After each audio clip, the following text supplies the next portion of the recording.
niya sa pangalan ng Ama at ng Anak at ng Espiritu Santo. Ito ang Godhead or mas kilala natin sa Trinity. From the word tri means trio or tatlo at itong niti ay unity or nagkakaisa. Kaya ang tatlo ay nagkakaisa katulad nitong sa Deuteronomy chapter 6 verse 4. Hear, O Israel, the Lord our God, the Lord is one. Itong one ay isinalin po ito sa Hebrew word na ikad, meaning unity or nagkakaisa. Ito ay higit sa isang persona.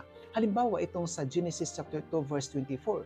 Therefore shall a man leave his father and his mother, and shall cleave unto his wife, and they shall be one flesh. So, tinawag na one flesh ang husband and wife, nagiging isa ang higit sa isang persona.